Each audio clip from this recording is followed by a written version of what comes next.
Tact, the ability to describe others as they see themselves.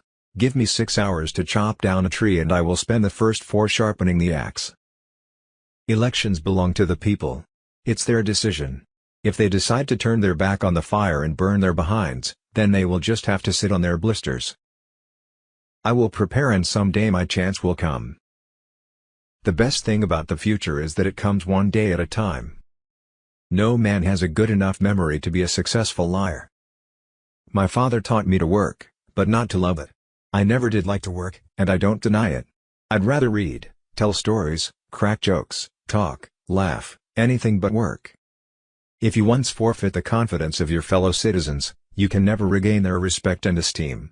It is true that you may fool all of the people some of the time, you can even fool some of the people all of the time, but you can't fool all of the people all of the time. Speech at Clinton, Illinois, September 8, 1854. I have always found that mercy bears richer fruits than strict justice. All I have learned, I learned from books. Things may come to those who wait, but only the things left by those who hustle. I care not for a man's religion whose dog and cat are not the better for it. You cannot escape the responsibility of tomorrow by evading it today. Every man's happiness is his own responsibility. I am in favor of animal rights as well as human rights.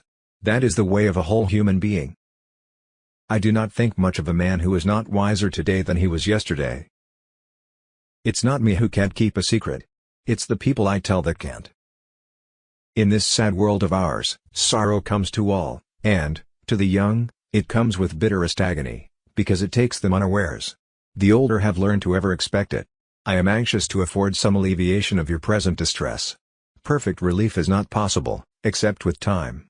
You cannot now realize that you will ever feel better. Is not this so? And yet it is a mistake. You are sure to be happy again. To know this, which is certainly true, will make you some less miserable now. I have had experience enough to know what I say, and you need only to believe it, to feel better at once. The Lord prefers common-looking people. That is why He made so many of them. It has been my experience that folks who have no vices have very few virtues. You have to do your own growing no matter how tall your grandfather was. You cannot help people permanently by doing for them what they could and should do for themselves. You can tell the greatness of a man by what makes him angry. If this is coffee, please bring me some tea, but if this is tea, please bring me some coffee. I am a firm believer in the people. If given the truth, they can be depended upon to meet any national crisis. The great point is to bring them the real facts, and beer. It is difficult to make a man miserable while he feels worthy of himself and claims kindred to the great God who made him. A house divided against itself cannot stand. I believe this government cannot endure, permanently half slave and half free. I do not expect the Union to be dissolved, I do not expect the house to fall, but I do expect it will cease to be divided. It will become all one thing or all the other. I am not concerned that you have fallen, I am concerned that you arise. As a nation, we began by declaring that all men are created equal. We now practically read it all men are created equal, except Negroes. When the know-nothings get control, it will read all men are created equal, except Negroes, and foreigners, and Catholics.